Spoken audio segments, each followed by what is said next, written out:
Hola a todos y un saludo. Vamos a empezar un nuevo episodio del podcast Discos Memorables. Soy Antón García Fernández y les hablo desde Martin, en el estado de Tennessee.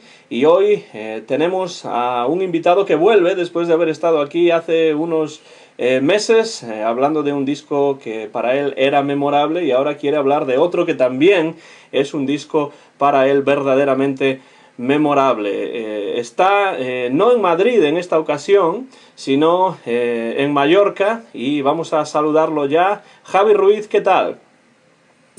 Hola Antón, buenas noches para mí, buenos días, tardes para ti. Son tardes, sí, aquí ya estamos después de la Tardes. comida, más o menos por la tarde.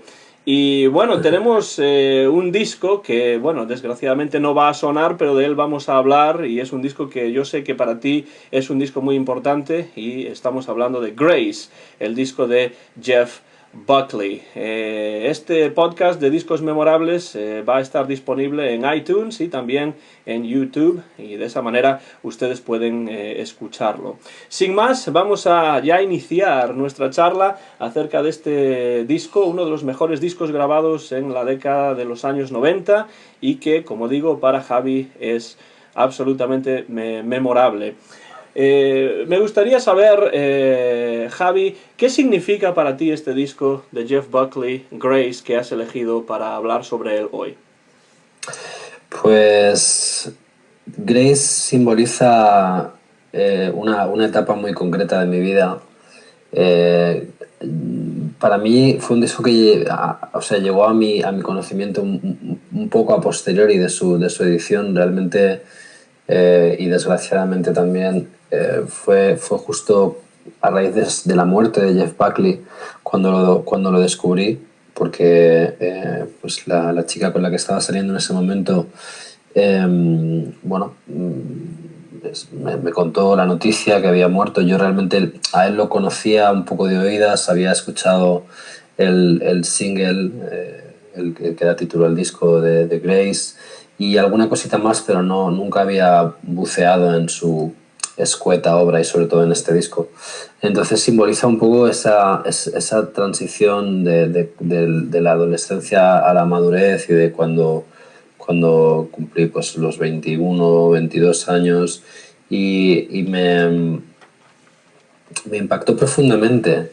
Primero a nivel musical, porque como sabes, bueno, entonces soy músico y desde la adolescencia he tocado siempre la guitarra. En ese momento tocaba únicamente la guitarra, no cantaba, pero me impactó mucho a nivel musical por la variedad de influencias y por muchas otras cosas que luego, si quieres comentaremos en más detalle.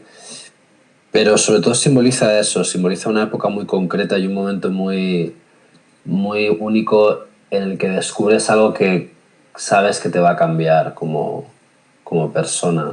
Y a mí como músico también creo que me cambió. Fue un disco que me abrió las miras. Yo quizá venía de tocar siempre rock y música muy, muy ruidosa, y este disco me descubrió que se podía tener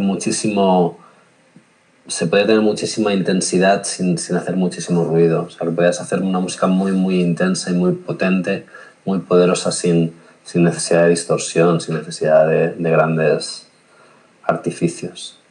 Podría decirse entonces, Javi, que tú como músico, con tu grupo 313, este disco de Jeff Buckley tuvo una importancia estilísticamente en el tipo de música que tú tocas con tu banda, ¿o no? Sí, quizá esa influencia no llegó de forma directa, porque 313 es un grupo un poquito posterior a lo que te estoy contando. Y, pero sí que llegó destilada a través de otras influencias, mejor dicho, de otros artistas a los que Jeff Buckley influyó. En concreto hay uno muy, muy evidente, que es Radiohead, Uh-huh. y que Tom York siempre ha admitido bueno, pues que Jeff Buckley fue una gran influencia para él. De hecho, hay una canción en concreto del disco The Bends que se llama Fake Plastic Trees, donde ellos admiten que abiertamente querían hacer una canción como Jeff Buckley, porque creo que acababan de verlo en directo cuando ellos estaban grabando el disco en Estados Unidos, y les impactó tanto que tuvieron que escribir una canción. Creo que la historia es así, te la estoy contando un poco como la recuerdo, quizá no es exactamente así, pero sé que es una influencia directa. Entonces, esas influencias sí que llegaron a través de Radiohead y también a través de Muse, que es un grupo que ha admitido también abiertamente que Jeff Buckley fue una influencia muy grande en la forma de cantar de Matthew Bellamy, del líder de Muse. Entonces, quizá venían, ya te digo, filtradas por lo que había escuchado previamente en esa época, a finales de los 90, y luego también a través de otros grupos a los que este disco y Jeff Buckley en general influyó de forma muy, muy, muy poderosa. Y es que el caso de Jeff Buckley es un caso curioso de un músico que tuvo una carrera, por lo menos discográficamente, muy corta, ¿no? Porque grabó un disco completo y después póstumamente salió un segundo disco con maquetas y con algunas canciones que había grabado, pero es un disco inacabado ese segundo, ¿no? Pero a pesar de eso, es un músico del que yo reconozco, Javi, que yo no conozco mucho acerca de su música, pero me ha dado la oportunidad este podcast, bueno, mientras lo estaba preparando, escuchar el disco pues una vez más. Yo lo había escuchado antes porque mi padre lo tiene y lo solía poner y bueno, es un disco excelente, la verdad. Cuanto más lo escucha uno, más le gusta. Entonces es un caso de un músico que ha grabado muy poco, pero que lo que ha grabado ha ejercido una influencia muy poderosa sobre otros músicos y grupos que le siguieron, pero es que él mismo, ¿no?, también tenía unas influencias muy eclécticas, ¿no? Porque si escuchamos su música, las influencias que entran en su música pues pasan pues por el punk, por el rock, por el country, por el blues, por el pop, por la música hindú. Es decir, es un músico verdaderamente ecléctico, ¿no? Sí, totalmente. Él se declaraba fan incondicional de Nina Simone, por ejemplo, y curiosamente de Morrissey, del líder de The Smiths, que son como probablemente totalmente opuestos, ¿no? No cabría en la cabeza de cualquiera el decir que tus dos principales influencias son una cantante de soul y un hedonista cantante de pop, o llámalo, sí, música pop británica. Son cosas como muy, muy opuestas. Pero sí, es muy llamativo. Él había estudiado jazz, si no recuerdo mal, si no era en Berkeley, fue en el Massachusetts. No recuerdo exactamente en qué instituto en Estados Unidos, en uno bastante aclamado. Y él era un músico de una formación técnica increíble. Si tú lo ves como toca, los tipos de acordes que tocaba, cómo vestía las canciones, hacía arreglos muy, muy, muy avanzados, ¿no? Casi propios del jazz, no encajaban en lo que probablemente en ese momento se consideró un disco de música casi alternativa, ¿no? Donde quizá fue a caer porque era la tendencia principal en el momento en el que salió el disco, en los 90.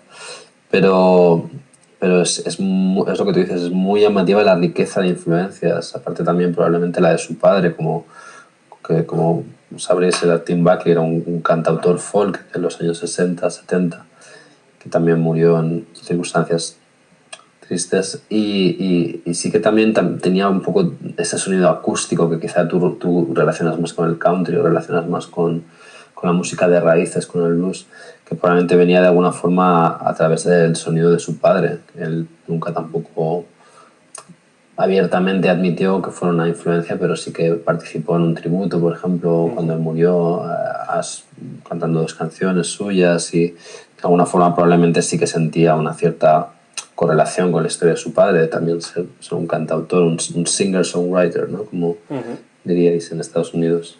Porque es que en realidad él no tuvo mucha relación con su padre en sus primeros años, porque no fue realmente criado por su padre, sino por su padrastro y por su madre, ¿no? Y bueno, solamente después, a posteriori, pues fue cuando él realmente empezó a apreciar y a conocer la figura de su padre. Y como tú dices, en el año 1991 creo que fue, en Nueva York, participó en un tributo a Tim Buckley, y realmente prácticamente puede decirse que en ese momento es cuando realmente se inicia su carrera, ¿no? Porque él había estado viajando pues de costa a costa, ¿no? Desde California a Nueva York, Los Ángeles a Nueva York, varias veces, y al principio su visita a la Gran Manzana no le trajo demasiado éxito. Tuvo que volver a California, después otra vez a Nueva York, participar en Sí. ese tributo del que hablas, y después, pues sí, fue cuando realmente empezó a atraer la atención de la crítica, sobre todo por lo que ya hemos dicho, que era un hombre que sobre el escenario, antes de ser conocido por su disco y por por su trabajo discográfico, era un hombre que tocaba un poco de todo sobre el escenario. Cita, por ejemplo, influencias como Queen o Jimi Hendrix o los Who, por supuesto Led Zeppelin o Pink Floyd, pero cuando tocaba sobre el escenario, pues pasaba de un estilo al otro, del jazz al blues, al pop, al rock, al heavy metal incluso, pues con enorme facilidad, ¿no? Y eso fue lo que en un principio atrajo la atención de la prensa musical neoyorquina cuando empezó a tocar en un club que creo que se llamaba algo así como Cine, ¿no? O algo así. Sí, correcto, sí, sí. De hecho, incluso se llegó a editar un EP antes del propio disco que era el Live at Cine, que era el café donde él solía actuar todas las semanas, y son grabaciones en directo de solo él con la guitarra, y donde él ya se intuía lo que tú dices, esa mezcla de influencias y esa riqueza de matices y de texturas, y bueno, y sobre todo ya se empezaba a ver la voz, en mi opinión, prodigiosa que tenía, porque independientemente de que te pueda o no te pueda gustar, estaba, bueno, demostrado que tenía un registro portentoso para, para un ser humano que es de 4 octavas y media, que es equiparable, por lo que tengo entendido, también a cantantes de ópera que pueden incluso tener más registro todavía, pero que para la música popular, pop, rock, folk, llámalo X, es espectacular, es un registro espectacular. Entonces sí, fue en Cine donde realmente se le ofreció, por lo visto fue Columbia Records, quien le ofreció un contrato. Primero le editaron ese EP, mini LP en directo, con canciones que luego aparecieron directamente ya en Grace, grabadas con banda, regrabadas con banda. Y fue un poco como su primer también paso, su primer debut, su debut discográfico. A mí es un EP que me gusta mucho. Se editó una versión extendida de él, del Live at Cine, donde básicamente, bueno, pues es la grabación de un concierto suyo. Hace muchísimas versiones, o sea, estaba tocando, si no recuerdo mal, versiones de Dylan, versiones de Edith Piaf, versiones de Smiths. es un es un documento sonoro muy interesante. Quizá no tiene una calidad espectacular como puede tener Grace, donde hay una producción, que ahora hablaremos un poquito más en detalle, espectacular, de Andy Wallace en este caso, productor muy reputado en los 90 y en los 2000, y que había trabajado con bandas de muchísimos estilos diferentes. Pero Cine, el Live at Cine tanto el EP como el larga duración una interesante forma de ver ese crisol, ¿no?, de influencias y de sonidos que tenía este chico, y sobre todo de registros vocales, porque hay momentos en los que está cantando como si fuera una chica realmente, con unos registros altísimos y luego con registros súper graves. O sea, tenía una voz prodigiosa. Eso es de las cosas que más creo que extraño de él, de que no esté él. Y es una voz que además podía adaptar a los diferentes estilos que interpretaba y a las diferentes canciones que escribía o de las que hacía versiones.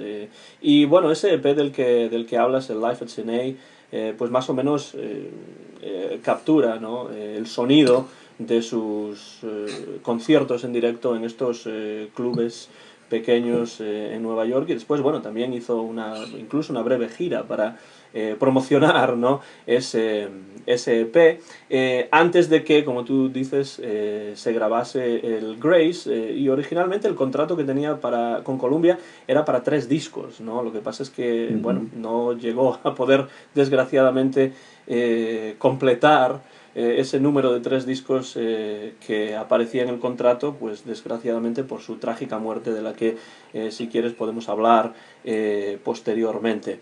Están escuchando un nuevo episodio del podcast Discos Memorables. Muchas gracias, Javi Ruiz, por estar ahí al otro lado de la línea cibernética desde Mallorca, hablando sobre este disco que para ti es memorable y que a partir de ahora lo será para mí, porque yo lo tenía bastante olvidado, pero he tenido la oportunidad de escucharlo de nuevo y es una verdadera maravilla. Quien les habla es Antón García Fernández desde Martin, en el estado de Tennessee. Y si te parece, Javi, podemos empezar ahora a hablar de este disco Grace, que se publicó originalmente en el año 1994, pero le llevó a Jeff Buckley bastantes meses grabar este disco. Pues empezó a finales del año 93 y continuó a principios del año 94. Entre medias hubo ahí unas giras que hizo por Estados Unidos y también por Europa. Pero bueno, como tú decías, el productor fue Andy Wallace, y bueno, ¿puedes hablarnos un poco de Andy Wallace? Yo no soy muy ducho, ¿no? en este productor. Andy Wallace, curiosamente, ha sido un productor muy centrado en el rock. De hecho, una de las cosas que más me sorprendió de Grace fue que fuera él el productor. En un principio él estaba muy centrado en grupos como The Cult, incluso creo que llegó a trabajar con Guns N' Roses, Sepultura, grupos bastante durillos en general, pero su trabajo más conocido, At The Drive-In, por ejemplo, también era una banda que me llamó la atención, o incluso cosas puntuales de hip hop como Run DMC o... Sí, a ver, o sea, era un productor muy enfocado en estilos musicales muy opuestos a lo que hizo Jeff Buckley con Grace. Por eso quizá yo creo que tiene como incluso más valor. Es como una especie de joya, con todo el respeto hacia el resto de su obra, una joya oculta dentro de su discografía como productor, con un sonido súper limpio, súper cristalino, a excepción de Eternal Life y algún momento en So Real, en algunas canciones del disco donde sí que hay distorsión y hay momentos realmente más intensos. El resto de discografía de Andy Wallace es mayoritariamente muy dura. O sea, ha hecho, te digo, discos de Biffy Clyro, de System of a Down, de Blink-182, o sea, de bandas bastante durillas, de Korn. Entonces, creo que es muy llamativo que él fuera el productor de este disco. Realmente se me escapa el saber si eso fue una elección propia de Buckley. Yo creo que probablemente sería algo más bien designado por la compañía discográfica. Pero sinceramente, porque insisto, entiendo que a Buckley en ese momento se le intentó meter de alguna forma en esta gran corriente alternativa de los 90. Tenemos que tener en cuenta que cuando empezó a grabar el disco en el 93 justo estaba en plenísimo apogeo Nirvana, Pearl Jam, todo el grunge, todo este sonido súper distorsionado y sucio de Seattle. Entonces, quizá con Wallace buscaban un poco endurecer un poco el sonido de Buckley y que el productor lo llevara un poco a ese sonido y lo intentara vestir un poco a la moda, por decirlo de alguna forma. Luego en entrevistas y en algunos artículos que he leído paralelamente,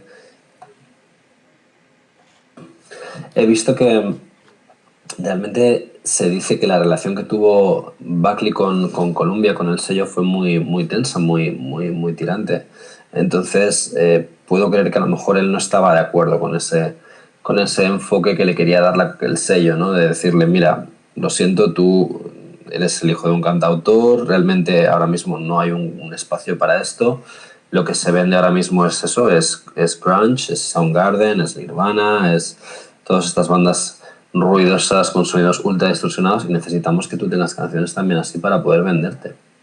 Entonces, creo que esa tirantez, ese momento en el que él probablemente se sintió un poco prostituido, por llamarlo de alguna forma, pudo venir de ahí, y probablemente Wallace intentó hacer un poco lo mejor que pudo con los elementos que tenía para probablemente contentar por un lado a Columbia y por otro lado pues no manchar la obra de Buckley, que tenía un disco probablemente muchísimo más limpio, muchísimo más preciosista, más detallista, más intimista de lo que finalmente fue Grace, a pesar de que a mí esos momentos puntuales que tiene de dureza o como un enfoque más salvaje no me sobran en el disco, son tres momentos puntuales y no me parece que estén fuera de lugar. De hecho, luego en directo tú veías los conciertos que daba y sí que había esa distorsión y sí que había esos momentos de dureza y de crudeza.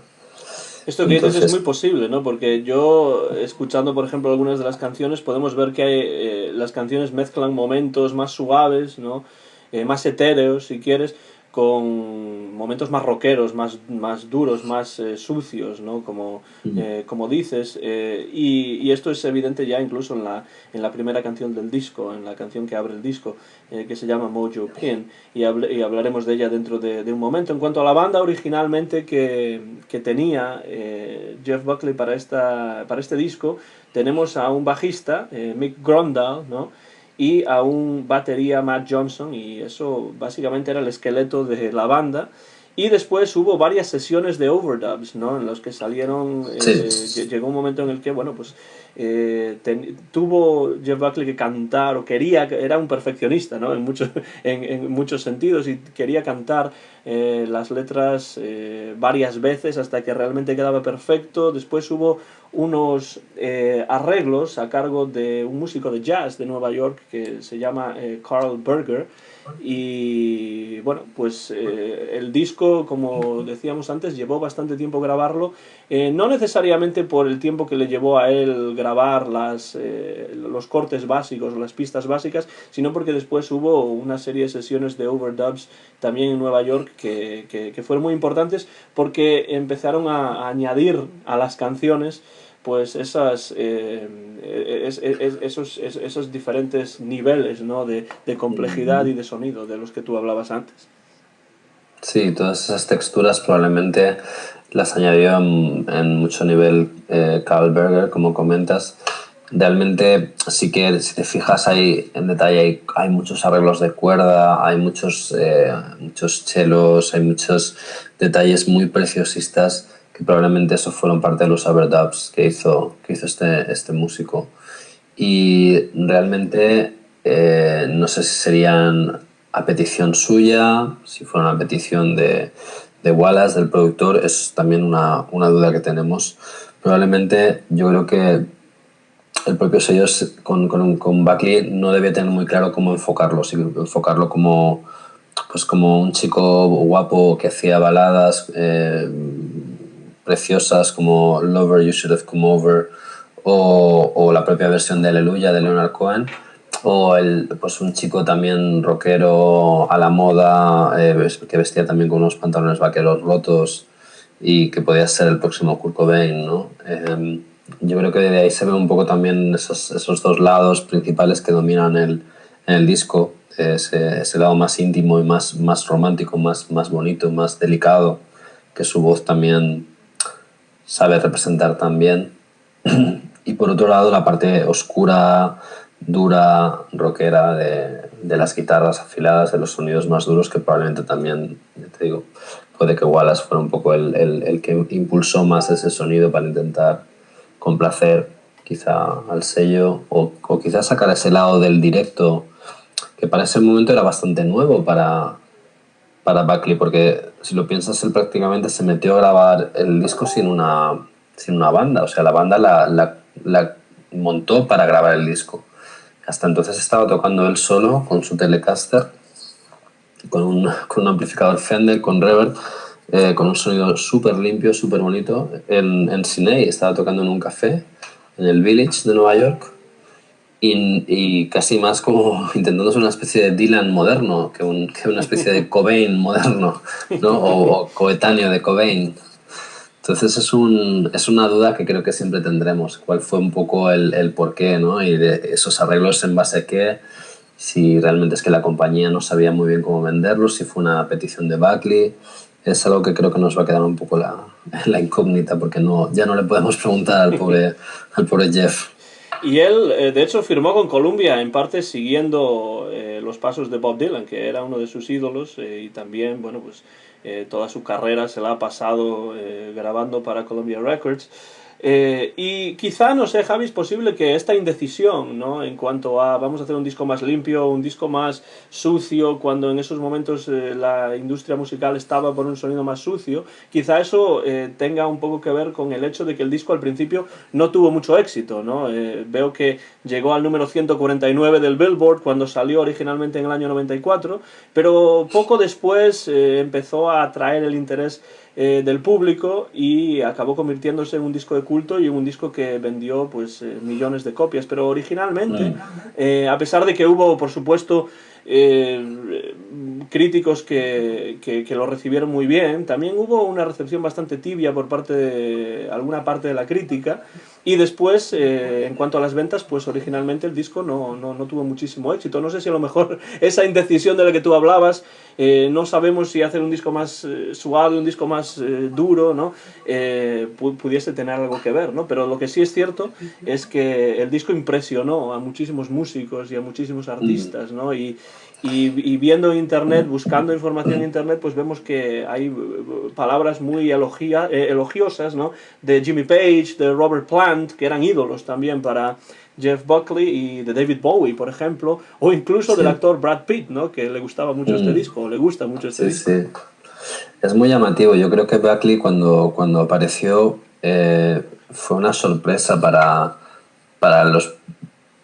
la práctica inmensa mayoría de la gente que entró en contacto con su música, porque no te esperas que un chico de su edad, de 20, bueno, tendría unos 26 cuando salió el disco, 27, tenga una madurez compositiva y una madurez ejecutiva como intérprete y vocal como tenía él. O sea, un nivel tan elevado en una ópera prima es inaudito. No, a ver, hay grandes primeros discos en la historia de la música, pero incluso del propio Dylan, mucha gente probablemente estará de acuerdo que sus mejores obras han venido con el tiempo. En el caso de Buckley no tenemos la posibilidad de compararlo con obras posteriores, porque no las hay, solo hay un disco póstumo que ni siquiera estaba acabado. Pero es muy llamativo lo que tú dices. Probablemente las ventas fueron inicialmente decepcionantes porque no acababa de llegar a ningún público. O sea, la gente en ese momento, probablemente la canción más aireada en la radio en Estados Unidos debía ser, si no era Smells Like Teen Spirit, en ese año debía ser probablemente algo de Inútero, podría ser el single de ese disco, que era Heart Shaped Box, que es una canción súper oscura, grunge, que habla prácticamente pues de poco más que matarse, ¿no? Y claro, Jeff Buckley, los singles que tuvo, que eran Grace, pues es verdad que es una canción que habla de la muerte, pero al final es una visión muy poética de la muerte. No es oscura en el sentido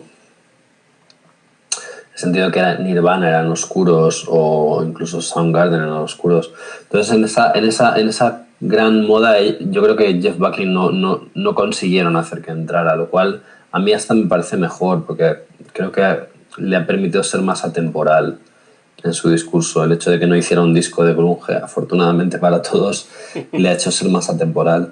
Y creo que como con los grandes artistas, o como con las mejores, no sé, cosechas de vinos, o no sé cuál sería el símil o la analogía correcta, al principio solo lo disfrutan también los grandes conocedores, ¿no?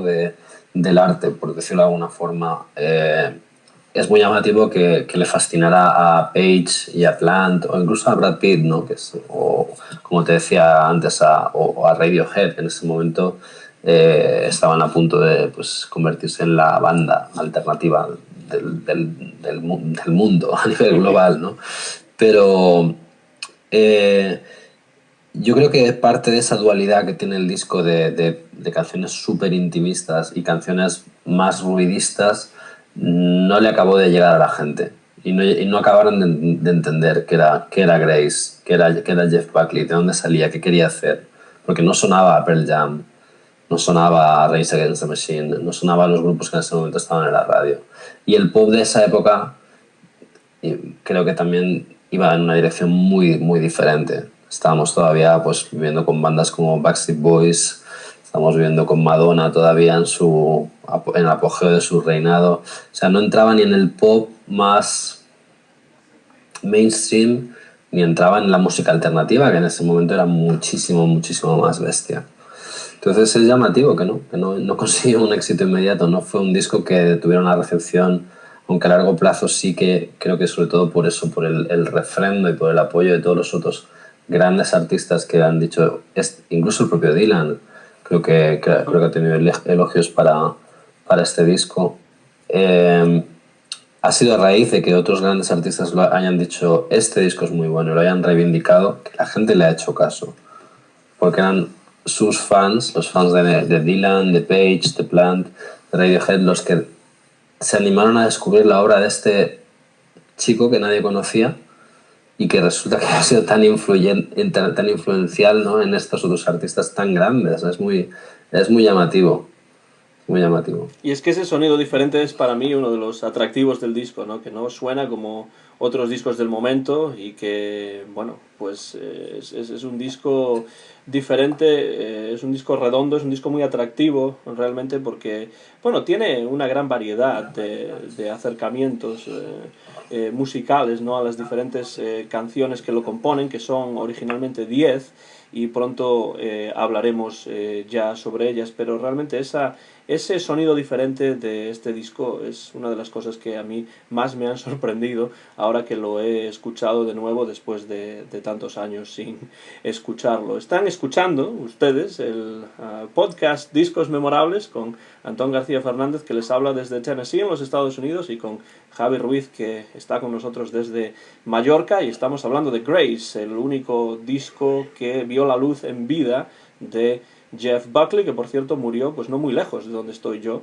en Memphis, aquí en el estado de Tennessee. Y ahora quizás es el momento, Javi, de pues coger el CD, ponerlo en el lector y empezar a escuchar este disco y, bueno, pues comentarlo brevemente, pues canción por canción, ¿no? Y como habíamos dicho, originalmente el disco tiene 10 canciones, originalmente, aunque después se editó una edición aniversario, ¿no?, en el año 2004 para conmemorar el 10º aniversario con otras canciones que no habían salido originalmente en el disco original. Pero vamos primero con esas 10 canciones originales, que serían las que cualquier persona que en el año 94 se acercase por una tienda de discos, de esas que ya aquí en los Estados Unidos pocas quedan, ¿no? Desgraciadamente, y comprase el CD y quizá el vinilo también. Supongo que sería un disco que salió en vinilo también. No estoy seguro, pero diría que sí. Además la portada a mí me gusta mucho, con lo cual es una portada yo creo muy atractiva para sacarla en vinilo también. Pues yo lo tengo en vinilo, pero me lo compré a posteriori. El CD en su época tenía el CD y ahora ha habido una reedición, bueno, hubo una reedición de 20 aniversario y entre uno de los formatos estaba el vinilo, y lo tengo en vinilo, pero reciente, de hace un par de años, ¿no? No de la época, no sé si hubo en la época o no. Pues al ponerlo en la bandeja, cerrarla y darle al play, pues nos encontramos con la primera canción, que se llama, Javi, Mojo Pin.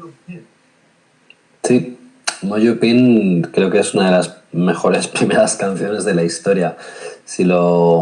Y te digo el porqué, o sea, es solo el hecho de cómo se desarrolla musicalmente y cómo va creciendo desde simplemente unas guitarras que están sonando muy matizadas, creo que muchas de ellas probablemente grabadas al revés para crear como este sonido de reverse que usaba tanto Jimi Hendrix también en los 60, y luego simplemente la voz de él haciendo una nota muy larga, los arpegios de guitarra que dan forma a la canción, como empieza él también cantando en una octava muy, muy grave, el I'm lying in my bed, the blanket is warm, y esas frases casi recitadas.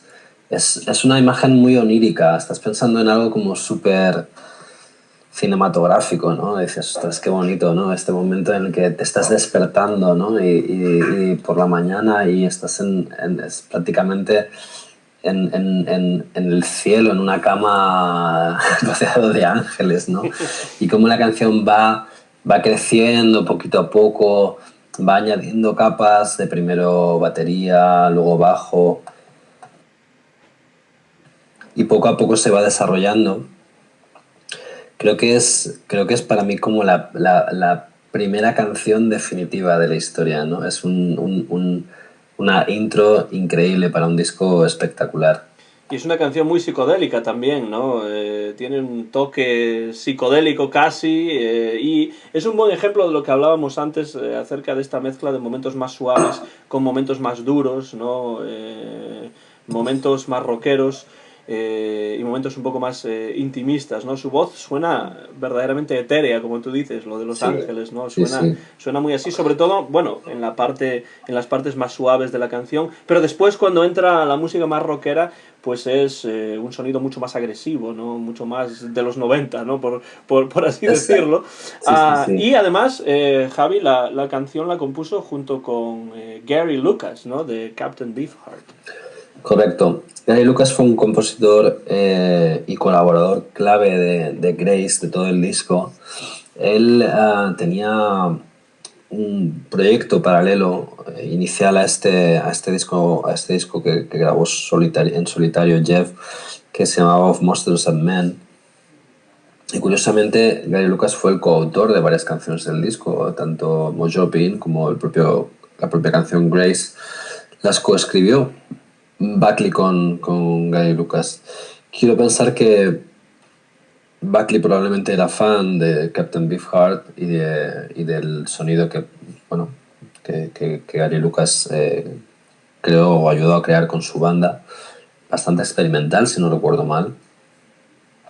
Y de esta colaboración, curiosamente, quedaron estos vestigios, tanto este primer tema Mojopin como Grace, donde de hecho hay algunas guitarras que las grabó el propio Gary Lucas. O sea que entiendo que siguió luego colaborando de una forma u otra con Buckley durante los años de vida que vivió. Es interesante que comentes esto. Pues sí, es una canción perfecta para iniciar el disco, porque además atrapa la atención del oyente ya rápidamente, ¿no? Y de esa primera canción, Mojopin, que, bueno, tiene también un tema amoroso, pero también con cierta tragedia, ¿no? Sí. En la letra, ¿no? Que, bueno, es una constante en algunas de las canciones del disco, De si lo Buckley, piensas, ¿no? sí. Luego es llamativo que también creo que ejemplifica un poco el sonido del disco en una sola canción, el cómo tiene esos registros y esa amplitud de registro de empezar algo súper calmado, súper tranquilo, súper bonito, con unos arpegios, con una voz, con muy poquitos ingredientes, y acaba siendo una canción muy rockera porque va evolucionando progresivamente de los 5 minutos 42 segundos que dura. La progresión hacia el final de cada vez es más y más y más intensa, más y más frenética, sin subir la velocidad, pero sí subiendo la intensidad hasta tener un nivel de distorsión y de fuerza y de intensidad vocal. Incluso hay un momento en el que canta Black Beauty, I Love You So, que se une con las guitarras, que se une con la batería, que hay un momento en el que ya dices, ostras, este tío cómo canta, ¿no? Entonces está ya dándote como una especie de aperitivo de lo que va a ser el disco. Me parece muy, ya te digo, muy interesante lo que demuestra en esos 5 minutos y 42 segundos. Sí, además ese momento del que tú hablas es quizá un momento de los más grunge, ¿no? De Sí, todo el disco, correcto. ¿no? Es muy grande ese momento, es muy de la época. Y la colaboración Correcto. con Gary Lucas continúa, como tú dices, en la segunda canción, que es una de las más conocidas del disco, que le da título además, y que se titula Grace, que realmente la melodía de esa canción fue ideada o compuesta o creada, ¿no? Por el propio Gary Lucas. Mm. Esta no sé si es una de tus canciones favoritas, pero a mí sí es una de las que más me gustan del disco. Sí, a ver, yo creo que esta es probablemente la canción del disco. Y obviamente si solo te pudieras quedar con una canción, te quedarías con Grace. De ahí yo no dudo que le quisieran poner el título al disco, ya no solo por lo que representa, ¿no? Ese estado de gracia, ese estado de alumbramiento, de lucidez, sino por la magnitud de la obra. Y sí que es verdad que era una canción que habían coescrito previa a la grabación del disco Lucas y Buckley. Y sí, quizá yo también me quedaría con esta canción. Esta canción también tiene un planteamiento similar en cuanto a que empieza con unos arpegios de guitarra quizá un poco más matizados, los que poco a poco van entrando unas guitarras acústicas con la batería y el bajo, pero va creciendo y llegan un clímax máximo que es la última estrofa y el último estribillo, donde realmente Buckley llega a unos niveles con la voz que, vamos, yo creo que hasta el momento eran inauditos, de decir, o sea, un ser humano puede cantar esto y puede cantarlo de esta forma y transmitir esto y hacer notas tan altas, tan largas y aún así dar esta intensidad, Lo llamativo es que, si no lo recuerdo mal, no hay apenas distorsión en la canción. Está toda grabada con guitarras eléctricas y acústicas, bajo y batería también, por supuesto, y los arreglos de cuerda que comentábamos, pero no hay unas guitarras eléctricas con distorsión que estén dando ahí en ningún momento dado fuerza. Al revés, las cuerdas son las que dan un poco como el contrapunto dramático en algunos momentos en los que él está cantando justo en esa última estrofa, en I Feel Them Call My Name, y las cuerdas empiezan a ser de cada vez más y más intensas y tomar más y más protagonismo en la canción, y le dan una tensión y un dramatismo que dices, si es que aquí no necesitas distorsión, no necesitas una guitarra ultra distorsionada y un tío con el jersey roto gritando como Kurt Cobain, ¿no? Bueno, en ese sentido de las cuerdas que tú dices, Javi, me recuerda esta canción, a mí personalmente, pero sin realmente conocer mucho acerca de esto, me recuerda a algunas canciones de Smashing Pumpkins, ¿no? En los que las cuerdas pues pues crean esa tensión, ¿no? De la que tú hablas también. Yo tenía un buen amigo, todavía tengo un buen amigo, pero ahora vive en Inglaterra, y no estoy tanto en contacto con él como antes, que era un enorme fan de Smashing Pumpkins en esa época. Entonces yo escuché mucho esos discos cuando yo realmente estaba escuchando jazz y otras cosas, pero a veces cuando escuché este disco, ¿no? Ahora al reescucharlo, me recordaba a esas sesiones en casa de este amigo escuchando discos de Smashing Pumpkins, ¿no? Sí, ahora que lo dices es un muy buen punto. Realmente creo que sí que Smashing Pumpkins fueron coetáneos de Buckley, que fueron capaces también de un poco de utilizar esa orquestación para dar un cierto dramatismo. Hay una canción en concreto que es Disarm, si no recuerdo mal, del Siamese Dream, que tiene también como unos pequeños arreglos orquestales detrás, unas campanas, y creo que supieron, no sé si ellos o los productores en este caso, aunque Billy Corgan tiene fama de ser un gran músico, de ser muy, o sea, muy eficiente a nivel como arreglista y como instrumentista. Entonces, no sé si por eso en concreto o porque el productor en ese momento de los discos de ellos también tienes, por supuesto, Tonight, Tonight, la canción que abre el Melancholy. El Melancholy, sí, y precisamente a esa me refería, ¿no? Infinite Sadness. Melancholy and Infinite Sadness, sí, que es un título. Claro, y hay unos arreglos de cuerda espectaculares, claro, sí. Ahí creo que están transmitidos o sea, están ayudando a transmitir como una sensación como de épica y de grandeza. Y en el caso de Grace, parece que es como que están intentando anunciar una tragedia, ¿no? Que se acerca. Entonces estás teniendo en todo momento esta sensación de, Dios mío, de si fuera una película en blanco y negro, te estás imaginando que en cualquier momento alguien va a secuestrar a la princesa o va a pasar algo realmente malo, o que el villano va a matar al héroe, o hay esa sensación de dramatismo, ¿no? De decir, ostras, esto es algo muy fuerte, aquí va a pasar algo muy malo, ¿no? Sí, un poco banda sonora de Hitchcock, ¿no? Algo así. Sí, pero es un muy buen símil. La verdad es que Grace tiene esos elementos de que, o a mí me da la sensación de que es una canción que transmite muchísimo con una instrumentación bastante modesta, en el sentido de no abusan de la fuerza, no abusan de la distorsión, no abusan de... O sea, está todo centrado alrededor de la voz de él, de las cuerdas que están dando ese contrapunto dramático y las guitarras y el bajo y la batería que simplemente están como ayudándote un poco a navegar, ¿no? En este compás así casi de vals, ¿no? De 1, 2, 3, 1, 2, 3, 1, 2, 3. Te dan como esta sensación de que te estás meciendo, ¿no? Mientras la canción...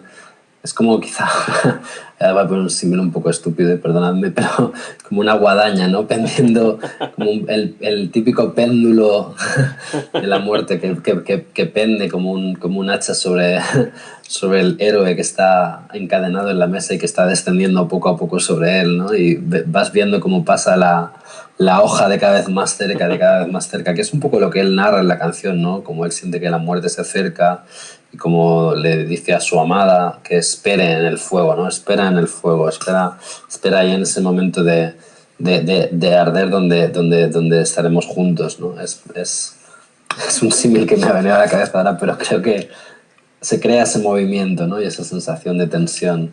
Es una canción imprescindible, la verdad. Creo que es un buen símil teniendo en cuenta que tiene un tono trágico la canción, como tú dices, ¿no? Entonces creo que tienes toda la razón cuando dices eso. Totalmente. Pasando a la siguiente, que se titula Last Goodbye o El Último Adiós. Esta canción fue el segundo single que salió del disco.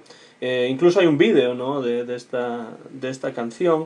Que originalmente iba a llamarse Unforgiven, o sea, no perdonado, ¿no? O imperdonado, o bueno, es el título de la película que Clint Eastwood hizo, que se tradujo en español como Sin Perdón, ¿no? Unforgiven, pero la canción al final acabó titulándose Last Goodbye. Y yo no sé lo que tú piensas, pero yo escuchando esta canción, pues es un sonido que para mí es un sonido pues casi epítome, ¿no? del rock alternativo de esa época, de los años 90, más que las otras dos canciones anteriores. ¿Tú crees que se asemeja más a lo que estaban haciendo el resto de bandas quizá en ese momento? Me dio esa sensación al escucharlo, pero bueno, tú tienes mucho más conocimiento sobre esto. No, es un muy buen punto. Yo creo que sí, que probablemente esto debió ser uno de los temas en los que Buckley probablemente se comprometió a intentar hacer algo un poco más a la moda, un poco más en el sonido de lo que estaban haciendo probablemente bandas como Pearl Jam, que sobre todo a mí es a quien más me recuerda esta canción de lo que estaba sonando en ese momento. Hay canciones tipo Even Flow o del primer disco de Pearl Jam donde podría haber paralelismos con esta canción.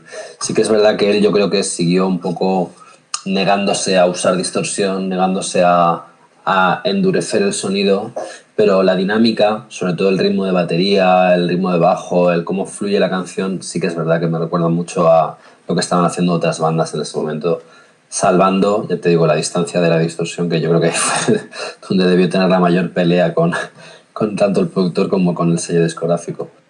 Sí, es un músico que venía de otros derroteros, ¿no? Y entonces pues no le interesaba solamente el sonido distorsionado por sí mismo, sino utilizarlo, ¿no? De vez en cuando pues para cambiar un poco el sonido de la canción, hacer el disco un poco más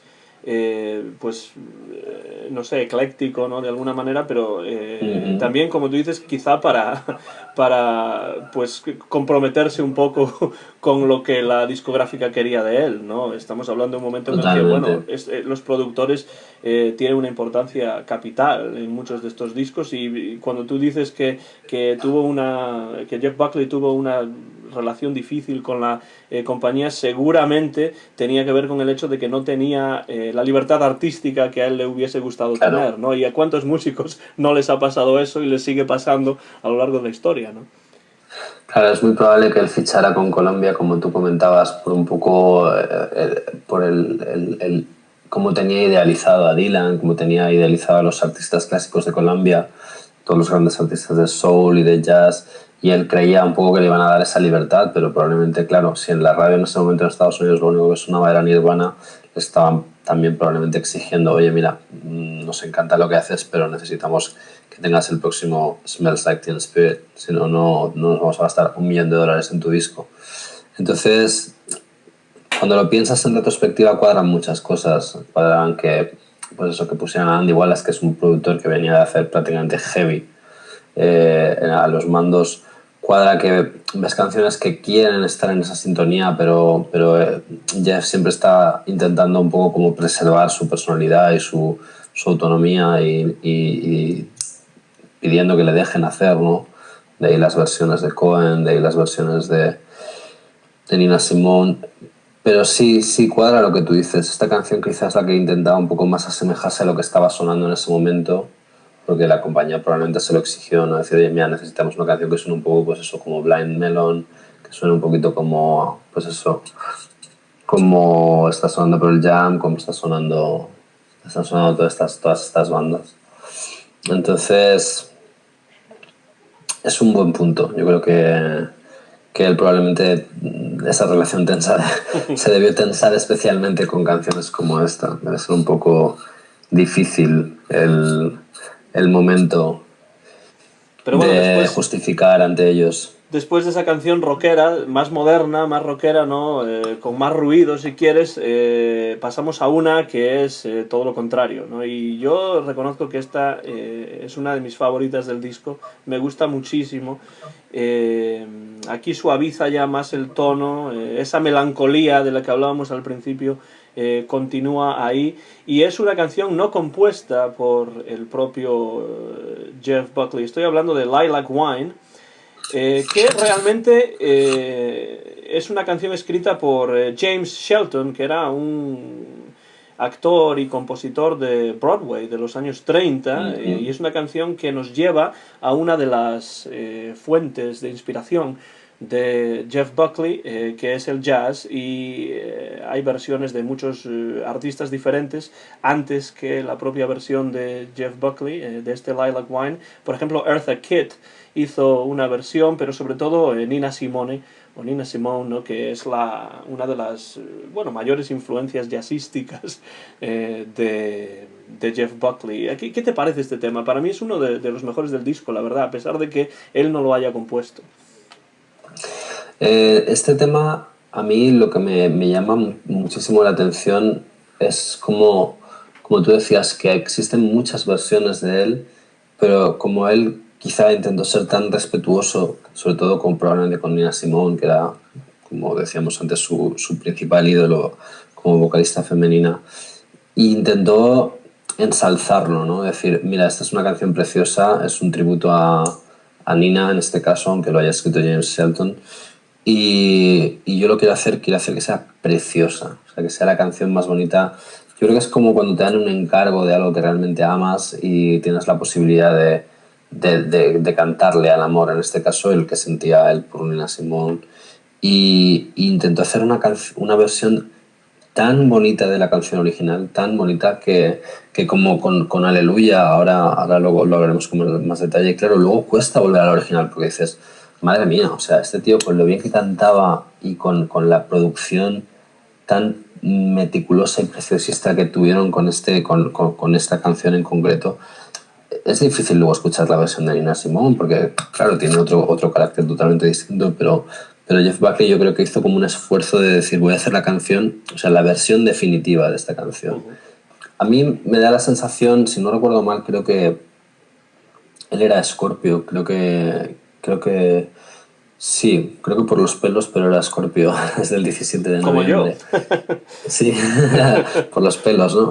Sí, más o menos. Y sí, y como yo, y creo que tiene ese punto de perfeccionismo donde él, respetando a Nina, intenta hacer la versión perfecta de la canción, ¿sabes? Desde el respeto y además con la tranquilidad de decir, oye, yo soy un hombre cantando una versión que también ha cantado una mujer, entonces nadie la va a comparar peyorativamente, ni hay un hecho donde yo quiero demostrar ser más que Nina Simone. Pero te digo, da la sensación de eso, de estar hecha con un amor y un respeto profundo a su ídolo en este caso y a la canción en sí, y es una versión preciosa, es abrumadora. O sea, los sonidos de guitarra, el cómo está hecha, cuando se oye simplemente una batería súper matizada de jazz con escobillas, está hecha con un cariño espectacular. pero sin tratar realmente de copiar, ¿no?, a Nina Simone, sino que, bueno, toma la idea del sonido de la canción original de Nina Simone, pero después, bueno, le da su toque personal también. No es que esté realmente copiando a Nina Simone, como tú dices, sino que está de alguna manera canalizando ese sonido, ¿no?, y dándole su propio toque. De ahí que me guste tanto esta canción, además de ser yo un fan de Nina Simone también y del jazz en general. Pero es una canción que, bueno, reconozco que la escuché varias veces cuando estaba preparando esta charla que estamos teniendo. Es espectacular. También sirve un poquito de interludio a la canción que viene después, a So Real, que es una canción que en teoría es la, bueno, en el vinilo es la que finaliza en la primera cara, pero es como un punto de inflexión también en el disco. Es una canción bastante oscura, a la vez que lenta, que está en el centro. Para mí es una de las canciones más importantes también. Si quieres pasamos ya a ella, ¿sí? Sí, te refieres al So Real, ¿no? Tan real, que es una Sí, canción, además compuesta pero también en tándem con otra persona. sí, con Michael Tyke, que fue luego el guitarrista de la banda en directo de Buckley en los pocos años que duró la formación. Simplemente lo que te quería comentar es eso, es que me da la sensación de que Lilac Wine es como el preludio perfecto a cómo empieza So Real, que también empieza como súper tranquila, es una canción súper... eh, que empieza como con una cierta como indecisión en el sentido de lo que está narrando, del cómo habla, sí, de un sueño que parece tan real y creo que da el paso perfecto a esta otra canción, a cómo empieza también con muy poquitos elementos, con las guitarritas limpias, muy sencillitas. De hecho, la pequeña intro que hay musical de guitarra, hay como una pequeña figura antes de que empiece a cantar Jeff, es la parte, creo recordar, que compuso Michael Tyke. Y están tan bien ligadas, Like Wine y esta canción, que parece que están hechas para ir una detrás de la otra. O sea, como que fue intencional mira, la canción la vamos a poner aquí porque es el preludio perfecto. Dicho esto, So Real para mí también es una canción espectacular. O sea, yo me volví Sí. loco intentando aprender a tocar esta canción. Está haciendo a veces unos acordes súper llenos, pero con realmente muy pocas notas. Hay un momento en el que está haciendo en el estribillo, no recuerdo si era no sé si recuerdo si era do y la, pero básicamente son solo dos notas, pero él usa simplemente la nota de la tercera, la octava y la tercera de la octava, que realmente son solo dos notas, pero te suena un acorde súper grande detrás y creo que demuestra un poco que como compositor y como intérprete tenía esas influencias que iban mucho más allá del rock. Si en el rock la gente estaba tocando pues, todo el rato quintas, estaba tocando como muy pocas notas y muy sucias, acudiendo muchísimo a la distorsión, era al revés. Él estaba intentando con acordes de jazz crear figuras armónicas que hicieran que sonaran muchísimo más grandes las guitarras sin necesidad de meter distorsión. Y solo hasta el final de So Real, que hay un momento en el que realmente entra como una guitarra con un fuzz y empieza realmente la batería a coger fuerza y hay como una especie de pseudo momento que podrías hasta pensar que es como una especie de... Están intentando como crear una analogía sonora de algo, ¿no? De que hay un momento ahí en el que realmente hay como una lucha, porque tú lo escuchas y dices, ostras, y esta guitarra y ahora esta batería y tal, y esto que no viene realmente a cuento y luego para y vuelve otra vez a arrancar súper suave con su voz súper limpia. Es una canción también me parece muy onírica, ¿no? Esta temática de los sueños, esta temática de las de qué es real y qué no es real, se repiten en unas cuantas canciones a lo largo del disco y en esta está como muy representada incluso a nivel sónico. A mí me da la sensación de que ese interludio, esa pequeña entrada de la canción y ese interludio están ahí como intentando romper la canción y hacerte cuestionarte, pero esto está pasando y ahora, ¿y esto por qué? Y luego es como cuando tienes una pesadilla y estás moviéndote en la cama en plan, ay, ¿y por qué? Y ahora tal, y luego de repente vuelves otra vez al sueño normal. Cuando él dice, I love you, but I'm afraid to love you. Entonces es como, wow, dices, y este momento después de esta lucha de guitarras, que salgas diciendo esta cosa tan bonito y acaba con el estribillo final y sus notas también, hay una nota altísima cuando canta So Real al final, cuando él está cantando el Oh That Was So Real, la última es, no sé qué nota es, pero es como una nota inhumana. En un momento en el que no se usaba ni autotune ni ninguna forma de o lo cantabas bien o no lo cantabas. O sea, es espectacular. Es una canción que se me ponen los pelos de punta solo, No, solo de pensar en ella. y quizá por esa lucha sónica, ¿no? De los instrumentos, quizá por eso tiene el miedo de quererla, ¿no? Porque cuando dice I'm afraid to love you, ¿no? Sí, Bueno, ahí está.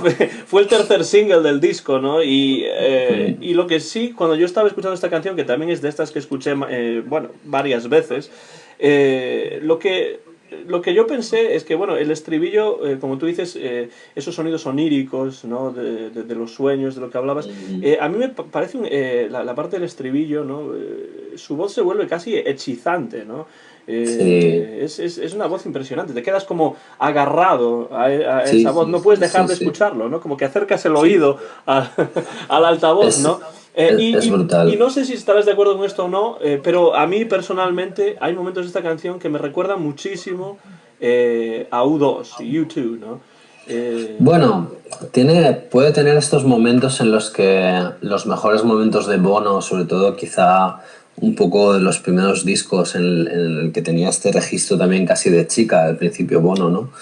Que de hecho él incluso decía que estaba un poco avergonzada de su voz al principio porque era como muy, muy, muy aguda y llegaba a unas notas muy altas. Quizá por ese lado te puede un poco recordar a esos primeros U2. También luego tiene quizá un poco ese sonido de ese tipo de progresión que podría usar The Edge con las guitarras sin tener esos delays y sin tener esos efectos, porque no hay apenas efectos en las guitarras de Buckley, pero sí que ese tipo de progresión que podían tener en algunas primeras canciones un poco más, cuando eran un pelín más post-punk y más new wave U2, ¿no? Sobre todo los primeros U2 previos al Joshua Tree y al Rottenham. No sé si te refieres más a esa época o te refieres a alguna época un poco. no, Yo con eso sí que me... quizá me refiero a eso, Dígame. ¿no? A ese momento. Fue simplemente escuchar la canción un par de veces y pensar en Sí, eso, ¿no? No sé si sí, realmente sí. hay una razón musical que realmente pueda justificar esto o no, pero al escucharlo yo, desde una manera puramente auditiva, bueno, me retrotrajo a haber escuchado pues, esos discos de los que hablas de U2, sí. Bueno, quizá por lo que comentas, ¿no? Porque Buckley está usando esa línea de voz en la que canta el Oh, that was so real. Y está haciendo simplemente esa linearidad, ¿no? Yo ahora lo he cantado muy rápido, pero esas líneas de dos notas de real, que bueno, las usa mucho, Ujú. quizá por ahí te puede recordar un poquito, o simplemente esa estética de sonido un poco tanto de la voz de Bono del principio como las progresiones que hacían que eran un poquito más oscuras al principio dos, puede ser perfectamente. Luego, curiosamente, a Buckley de los 80 no le gustaba a nadie, o sea, y claro, él vivía en los 90, o sea, no juzgaba todavía a U2 por lo que estaban haciendo en ese momento, que llevaría muy poco tiempo el... el Achtung Baby editado, por ejemplo. Entonces, el de los 80 no salvaba a nadie. O sea, los únicos que salvaba eran a The Smiths, Claro. curiosamente. Entonces, influencia como tal, no lo sé. Al final, Smiths, pues también The Smiths es un grupo británico, bueno, dos son irlandeses, pero que tienen también un sonido muy que en algunos momentos se puede asemejar con esas Ujú. guitarras con delays, con esas guitarras así más limpias, bueno, propias del sonido que también adoptó de alguna forma Jeff Buckley. Pero no sé si U2 personalmente no creo que fuera la influencia de Buckley, no tengo ni idea, la verdad. Pero curiosamente, The Edge sí fue uno de los varios Sí, sí, músicos sí, famosos sí, que sí, es estuvieron verdad, es presentes verdad. en los conciertos de Jeff Buckley al principio, ¿no? Cuando empezó a promocionar, no sé si fue este disco o si fue Live at Sydney, pero en todo caso The Edge estaba allí, ¿no? Sí, sí, Chrissy sí, sí, Hynde sí, también sí. estaba allí, entonces no sé, hay por lo menos una relación ahí. ¿Hay Eh, alguna relación? Sí, sí, sí, probablemente. ya te digo, él en el concierto, el único concierto que hay, que es el Mystery White Boy, hay un DVD en directo y hay un momento en el que creo que van a tocar Eternal Life, que es la última canción, la penúltima canción de Grace, y la intro dice eso, dice 60s, big bullshit, 70s, big bullshit, 80s, big, dice, except for the Smiths, maybe. Entonces, yo creo que realmente tenía muy pocos grupos que le gustaran de esa época y probablemente U2 en ese momento estaban ya inmersos en esa mutación, ¿no? A ser un gran grupo de rock americano y querían un poco comerle terreno a Springsteen y probablemente si a Buckley le gustaban a lo mejor un poco más de niños los primeros U2, pues, del War, del Boy, cuando sacaron Rattle and Hum y el Joshua Tree probablemente renegó completamente de ellos, como muchos fans así más acérrimos que tenían. Se hicieron muy masivos, pero los fans así que tenían del sonido más británico, no británico, bueno, europeo que tenían en los primeros discos y menos americano que tuvieron después, renegaron de ellos. O sea que a lo mejor incluso a Buckley hasta les tenía un poco de pelusa en ese momento. Intento saber. Puede ser. Intento saber. Escucha un nuevo episodio del podcast Discos Memorables. Soy Antón García Fernández, hablando desde Martin, en el estado de Tennessee, y al otro lado del mundo, pero gracias a las nuevas tecnologías, bueno, ya no tan nuevas, ¿no? Tenemos al otro lado, en Mallorca, a Javi Ruiz, y estamos hablando, por supuesto, del disco Grace, el único disco que vio la luz en vida del gran cantante y compositor, singer-songwriter, ¿no? Jeff Buckley. Y si ustedes tienen el vinilo, pues ahora habría que darle la vuelta, ¿no? Para escuchar la cara B, y bueno, si es el CD, pues no hay que hacer nada, pero estaríamos en el momento más o menos central, en la mitad del disco. Y bueno, al darle la vuelta a ese vinilo, lo primero que escuchamos es un tema que tuvo mucho recorrido, la verdad, cuando fue publicado, y que además, Javi, curiosamente, es una conexión de nuestros dos podcasts que hemos hecho. Primero sí, el de I'm Your Man de Leonard Cohen, y ahora este de Jeff Buckley, porque se trata de una canción compuesta por Leonard Cohen, uno de sus grandes clásicos, que aquí hace una versión excelente realmente, en mi opinión, Jeff Buckley, y estoy hablando de Hallelujah, uno de los clásicos, ahora pues tamizados, ¿no? Por la sensibilidad musical de Jeff Buckley, y que, como tú dices, es uno de esos ejemplos de que tú escuchas esta versión y es difícil volver o escuchar de la misma manera, al menos, la versión original de Leonard Cohen. Hallelujah, ¿qué nos puedes decir sobre este tema?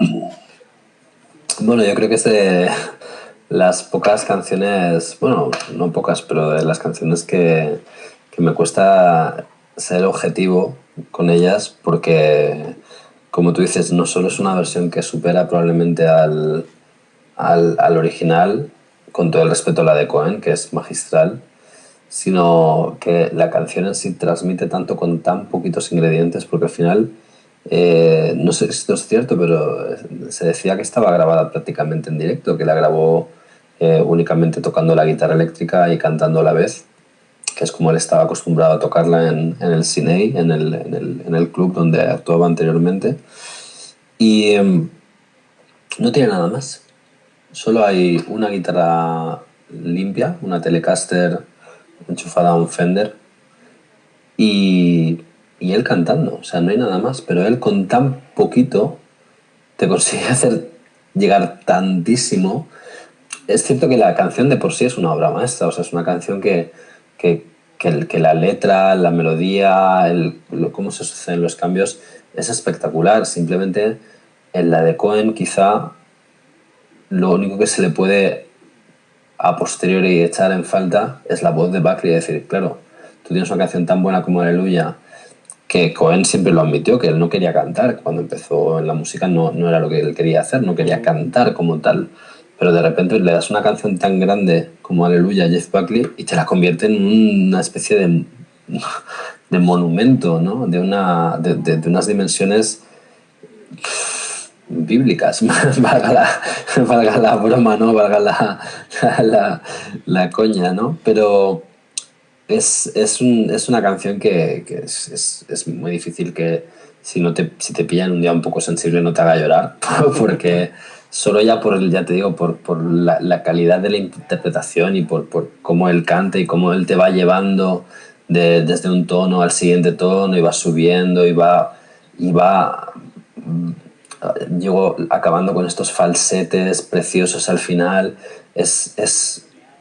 O sea, no sé, creo que es la fórmula definitiva de la canción sencilla, perfecta. O sea, son 4 acordes, es una melodía bonita, es una letra muy bonita.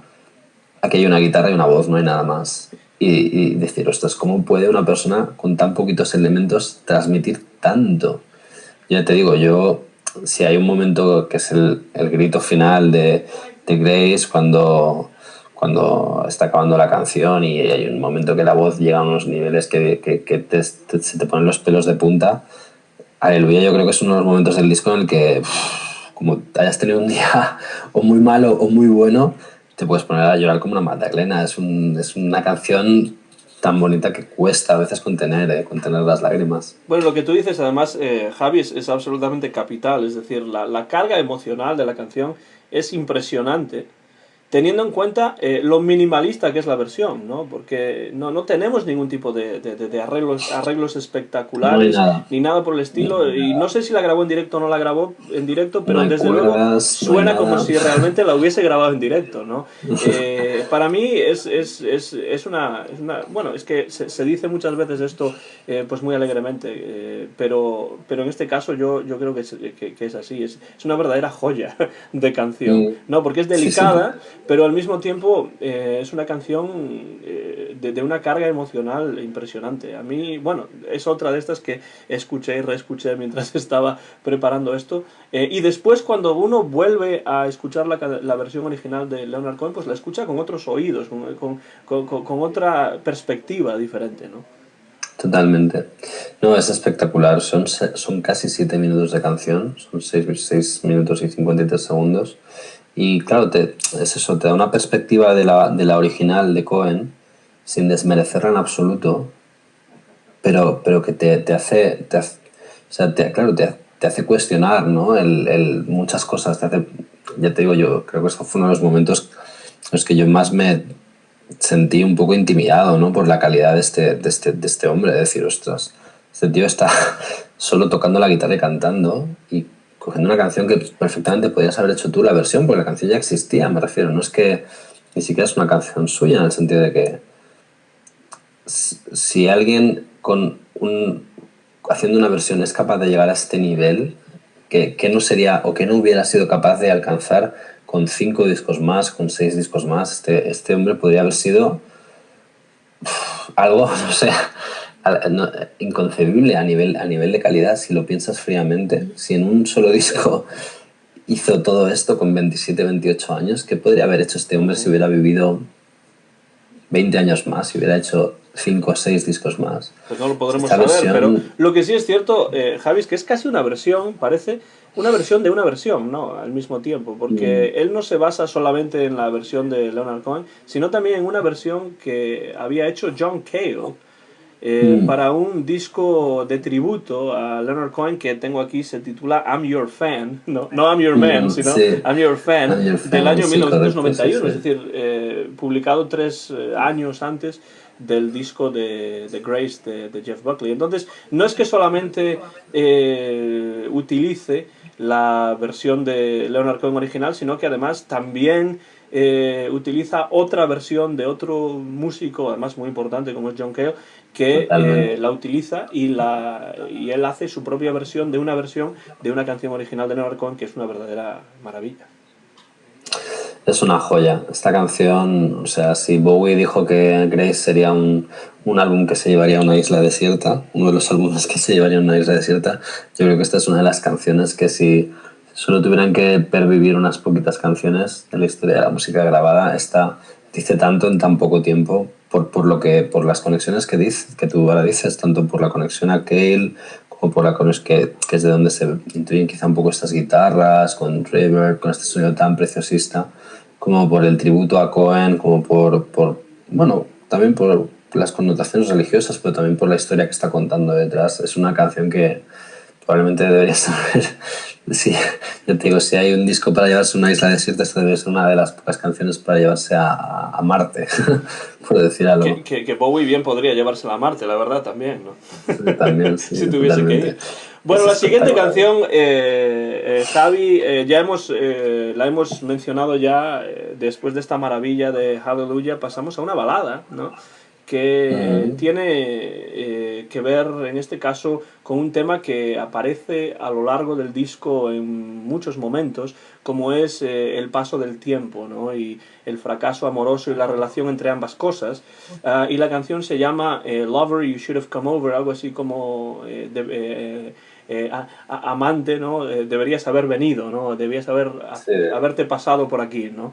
sí, sí, sí, sí, Una sí. balada que nos indica, de nuevo, lo buen baladista que era este hombre también, los muchos registros vocales y musicales que tenía. Totalmente. Sí, es una canción preciosa, es una canción también que tiene un crecimiento melódico, armónico espectacular. El desarrollo va haciendo que te metas de cada vez más y más en la historia. Tiene también estos momentos en los que te describe, ¿no?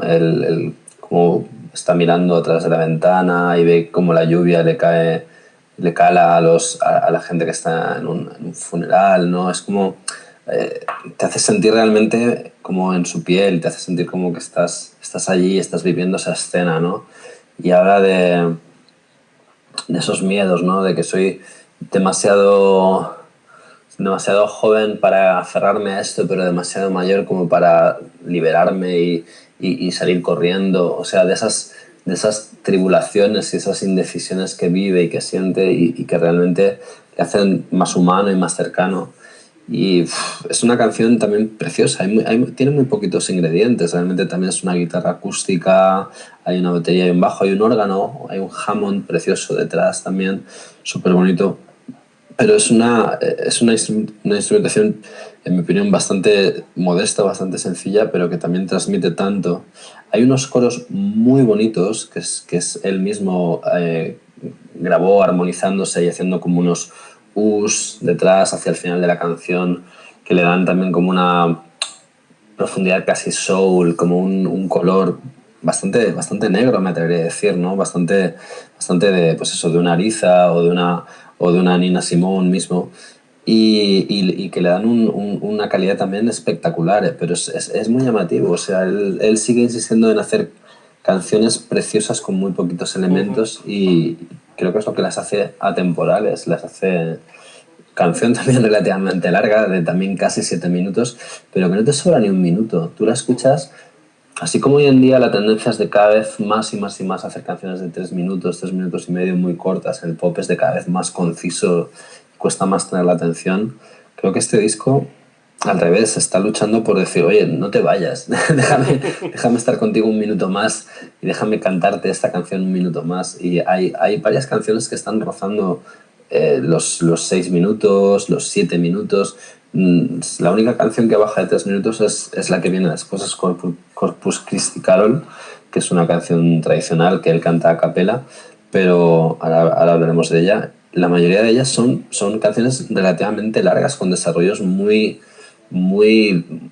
prolongados y muy emotivos, y esta no es una excepción, es una canción preciosa y creo que, ya te digo, tanto como letrista como compositor aquí demuestra eso, lo que tú decías, que es un baladista excepcional. Y que además es capaz de tomar algunas experiencias propias, personales, ¿no? Experiencias biográficas casi, y convertirlas en canciones de la calidad que tiene esta séptima canción del disco, que es Mm, Lover, You Should Have Come Over. Porque bueno, esto tiene algo que ver, no vamos a entrar en eso necesariamente, pero tiene algo que ver con una experiencia personal que él tuvo.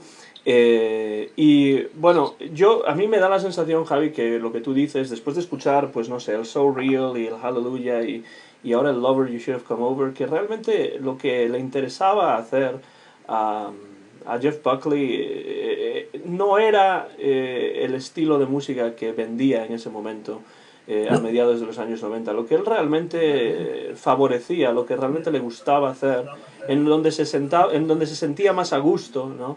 era precisamente en estas canciones más intimistas, más suaves, que no son en absoluto sucias, ¿no? Sino que son más bien limpias y en las que él puede pues explorar, ¿no? Tanto musicalmente como líricamente también, ¿no?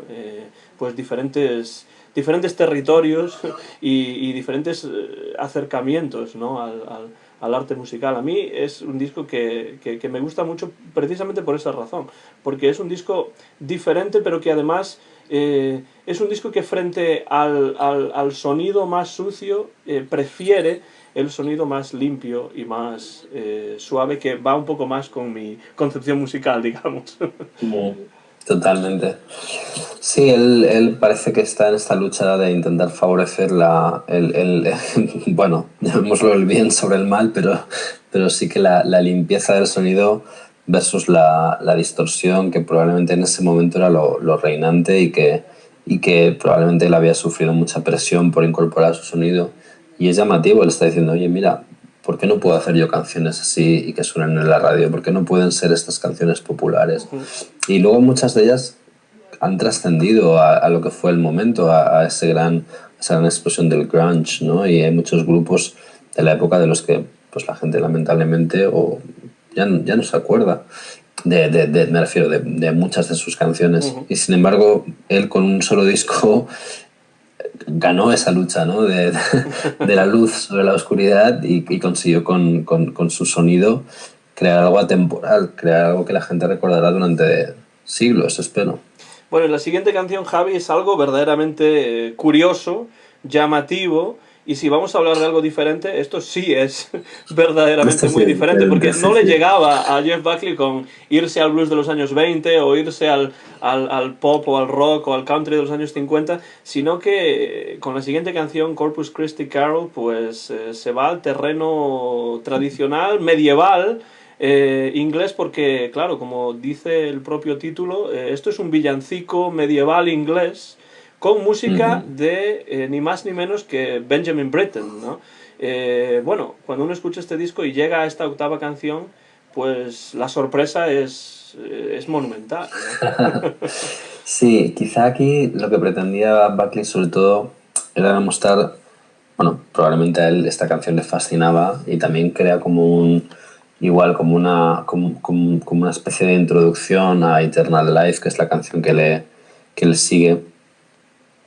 Pero sobre todo también aquí él demuestra su capacidad de cantar de forma casi operística y en estos rangos, falsetes totalmente absurdos en cuanto al rango, en cuanto al nivel de las notas tan altas, ¿no? que podía alcanzar. Y es una canción que él prácticamente hace a capela. Creo que hay alguna guitarrita detrás, hay algún arreglito menor de guitarra eléctrica, pero mayoritariamente lo que destaca es su voz únicamente. Lo que estás escuchando prácticamente es su voz desnuda con unos acordes muy mínimos detrás y llama sobre todo eso la atención por lo que tú dices, por la representación de la diversidad que hay en el disco. Es decir, mira, pues he metido un villancico o una canción popular de la Edad Media inglesa, que data de como del 1500, la primera copia de la letra que existe. O sea que es algo bastante llamativo, pues una canción centenaria. A mí me parece un momento también muy mágico en el disco, es como muy evocador, podría ser casi, ya te digo, como parte de una banda sonora de una película, de un momento mágico en el que te imaginas en un lago rodeado de árboles y la luz atraviesa los árboles y es un momento de estos mágicos y emerge una dama de las profundidades del lago, ¿no? Pero de hecho es un cuento de hadas, ¿no? Por lo que supuestamente tengo entendido es un cuento de hadas, ¿no? De un halcón que se lleva al amante de un cantante a un campo de manzanas, creo que es, ¿no? Un orchard. Sí, algo así. Y Además, sí, sí, sí, sí, sí. bueno, más que el aspecto religioso que podríamos relacionar con otras canciones anteriores que tienen en algunos casos pues un componente por lo menos tangencialmente religioso, ¿no? Aquí realmente es un villancico o una canción tradicional que tiene a la música, ¿no? Como un elemento principal, ¿no? Mm. Porque este halcón y la amada pues tienen que ver con un músico también, entonces no está utilizando cualquier villancico que tenga que ver con la Navidad o con algo así, sino que se va, como tú dices, a un cuento de hadas bueno, además de que es muy bonito, bueno, la música es de uno de los grandes compositores, que es Benjamin Britten, ¿no? Mm. Es espectacular. También ya te digo, creo que funciona de forma increíble como introducción de Eternal Life, que es probablemente la canción más desgarrada del disco, la más salvaje, donde realmente sí que se hace un uso de la distorsión totalmente libre. Aquí quizá ya sí que dijo Jeff Buckley, ¿queréis ruido? ¿Queréis distorsión? Pues esta es la canción de la distorsión. Pasamos a Y esa entonces, Eternal Life o Vida Eterna, ¿no? sí, Que bueno, el sí. propio Buckley dijo, por lo que pude leer por ahí, que bueno, la describió como una canción airada, ¿no? O angry song, ¿no? Es una canción Mm. enfadada, una canción enojada, una canción pues de cabreo, básicamente, ¿no? Porque es una canción, como tú dices, con mucha más fuerza, ¿no? Que otras que aparecen en el disco, y el contraste, ¿no? Es muy evidente entre el Corpus Christi Carol y después esta canción Eternal Life, de la que también hay un vídeo, ¿no? ¿Qué te sugiere esta canción, Javi, Eternal Life? A mí esta canción, ya te digo, me llamó mucho la atención porque, primero de todo, que esté secuenciada y en el álbum de esta forma y sea la penúltima canción es llamativo. La mayoría de discos de la época te hubieran puesto la canción como más dura, la primera de todas, y hubieran empezado como mucho más fuerte, ¿no? Y dejando quizá las canciones más tranquilas para el final. Y curiosamente, este es un disco que al revés, que va hacia el final creciendo, y en Eternal Life y también en Dream Brother, en la última canción, tiene muchas pinceladas de distorsión. Y bueno, en el caso de Eternal Life es, ya te digo, una canción que en directo prácticamente rozaba el punk rock, ¿no? La tocaban incluso más rápida que esta versión grabada, y la tocaban con incluso más distorsión, era como casi heavy metal realmente. Entonces, es una canción que me encanta mucho, los cambios armónicos, me encanta el estribillo, creo que él le da un dramatismo espectacular. Hay un momento hacia el final, cuando la canción evoluciona a los últimos compases, donde él también emite un grito desgarradísimo que se te ponen los pelos de punta, que dices, ¿cómo puede cantar este hombre así?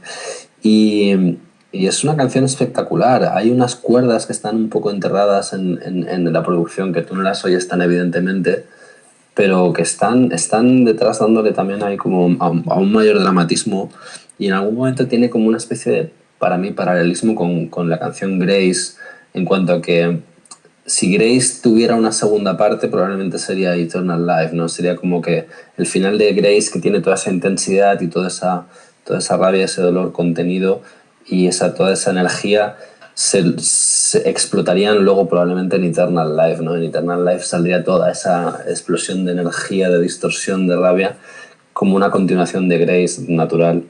Y creo que hay como incluso hasta un paralelismo a la inversa. Si tú pusieras el disco, la primera cara, delante de un espejo, viendo el track listing, la primera canción sería Mojo Pin, que tiene un cierto paralelismo con Dream Brother, que es la última. Y la segunda y la penúltima, que sería Grace, tiene un cierto paralelismo, si lo piensas de alguna forma, con Eternal Life en cuanto a la intensidad, en cuanto a la dureza. Hay aquí como una especie de intención capicúa, ¿no? En la secuencia, de que esas dos canciones estén de alguna forma interrelacionadas. O a mí al menos me lo parece. Es una teoría un poco personal, quizá un poco Bueno, absurda si lo piensas, pero creo que hay una correlación, creo que hay un cierto paralelismo entre esas dos canciones. No sé tú qué opinas. Bueno, yo la verdad es que no lo había pensado de esa manera. Es una teoría bastante bizarra, Pero no sé. bueno, teniendo en cuenta además que, bueno, la canción Grace pues tiene ese tema del que ya hemos hablado, ¿no? Acerca del paso del tiempo, ¿no?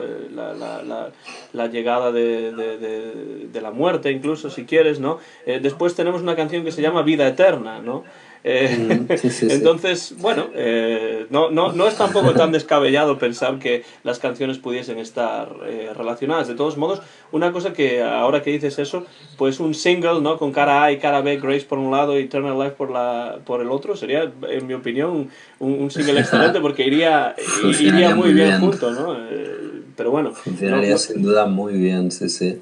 No, yo creo que es un tema, ya te digo, donde él ya suelta la rabia y dice, mira, queríais distorsión, aquí tenéis distorsión.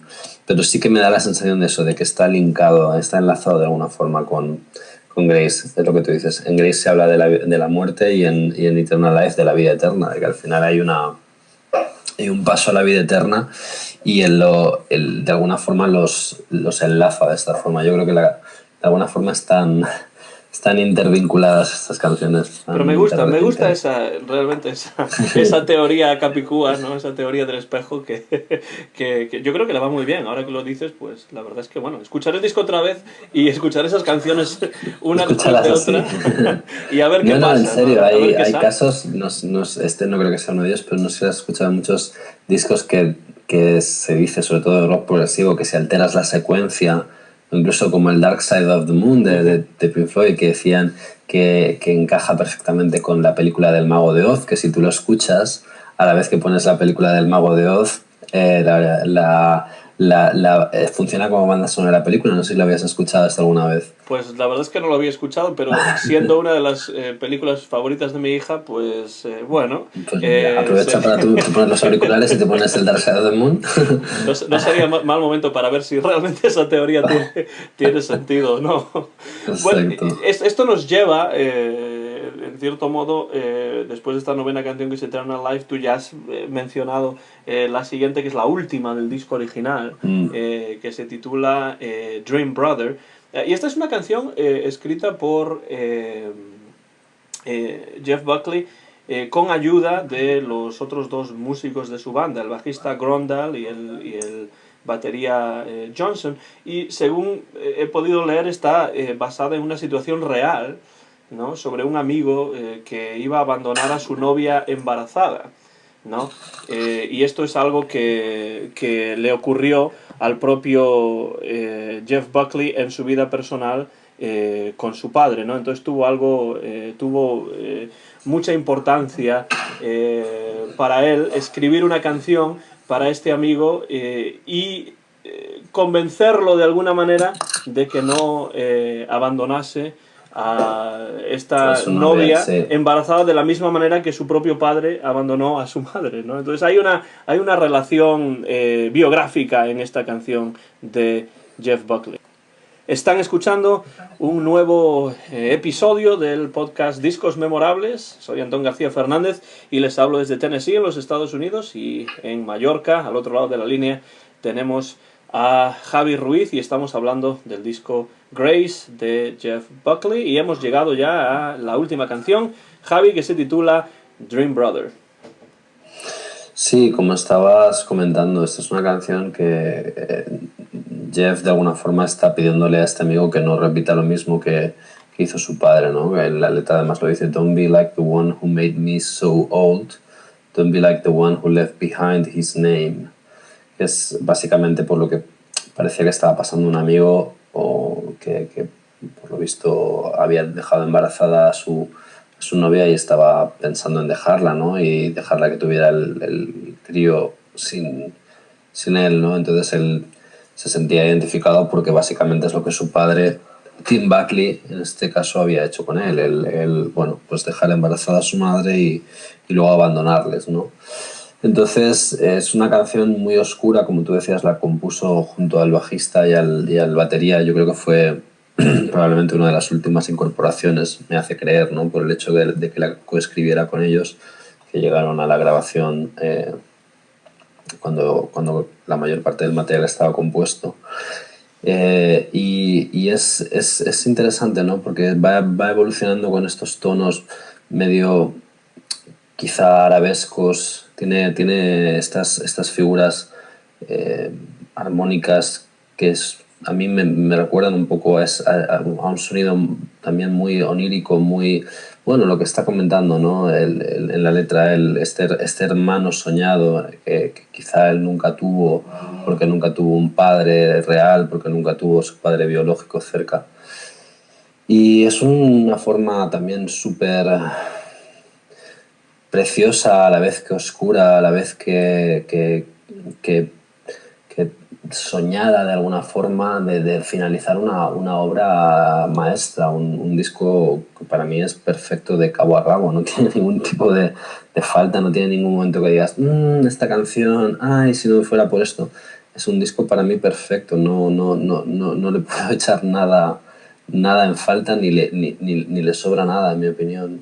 Que a lo mejor no soy objetivo con él por el cariño y por lo que mucho que significa para mí, pero creo que es un disco perfecto de principio a fin. Bueno, ni hay por qué ser objetivo, ¿no? A veces el ser objetivo está un poco sobrevalorado, ¿no? Porque en esto de la música Sí, no podemos separar la música, ¿no? De nuestras claro, experiencias personales, pero son estoy de acuerdo en lo que subjetividades, dices correcto. del disco, ¿no? Es un disco realmente redondo eh, y, bueno, un disco que además, a mí me gusta incluso la portada del disco, ¿no? Que tiene un toque un poco retro, ¿no? Sí, Porque parece, no digo que parezca un crooner, no necesariamente, pero aparece ahí Jeff Buckley mirando hacia un lado con un micrófono estilo antiguo, ¿no? Estilo años 40, años 50. Y bueno, la verdad es quizá que incluso la portada te recuerda, entra por los ojos, ¿no? quizá recuerda un poco a Elvis, ¿no? Si lo piensas de alguna forma. Hay un poco ese look, ¿no? De casi de Elvis, que es muy llamativo. Creo que realmente, perdón, creo que realmente hubo un guiño de alguna forma, porque también si lo piensas, Graceland podría ser Sí, podría ser. la la mansión de Elvis, y quizá de ahí también un poco esa fijación, no sé si el querer grabar en Memphis venía también un poco porque había algún tipo de, no lo sabemos, esto no lo sabemos y probablemente nunca lo sabremos, también de alguna forma idolatraba a Elvis, aunque no fuera para nada una influencia patente, quizás sí que en ese lado gospel de Elvis, en ese lado de las canciones religiosas o en ese lado de la de esta voz suave y tierna con la que cantaba a veces en ese registro medio, Jeff Buckley, podría haber habido alguna influencia de Elvis, no lo sabemos, pero sí que parece que tanto en el título podría haber un guiño un poco oculto, y ese micro que era el micro con el que siempre identificamos sobre todo al Elvis de los 50, de los años 50. También hay, Buckley tiene, bueno, no es un tupé, pero sí que tiene un flequillo largo. Podría haber un pequeño guiño. ¿Por qué Además, no? No bueno, lo sabe. tú sabes que el punk, ¿no? Que es una de sus influencias, ¿no? Pues siempre tuvo una enorme fijación por el mundo del rockabilly, ¿no? Original de los años 50 y bueno, pues no sé si a lo mejor por ahí pues también viene algún tipo de unión, ¿no? Sentimental, digamos, entre una cosa y la otra. No tendría por qué no ser. No tendría por qué no ser. El disco cuando fue reeditado en el 2004 pues se le añadió un segundo disco, un segundo CD en el que pues aparecían canciones como Forget Her, ¿no? Que era un tema inédito que no había salido en el disco original, y después también otras canciones que están más bien en versión de maqueta, ¿no? En algunos casos, y que nos llevan a algunas de las influencias del propio Jeff Buckley, por ejemplo, temas de blues clásico de los años 20 y 30 como Bucka White, por ejemplo, un tema como el Lost Highway de Leon Payne que luego cantó Hank Williams también.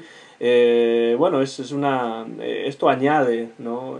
Pues mayor background, ¿no? Mayor trasfondo a un disco que puede comprenderse mejor quizá si se escucha también pues esa versión que se llamó Legacy Edition, ¿no? La edición del legado, que salió pues creo que 10 años después de su primera edición, ¿no? Sí, Pero además de eso, Javi, Justamente después de editar este disco, en el año 94, pues Jeff Buckley salió de gira mundial inmediatamente, teniendo en ocasiones más éxito en Europa que en los Estados Unidos. Por ejemplo, llenó el Olympia de París en 2 ocasiones, ¿no?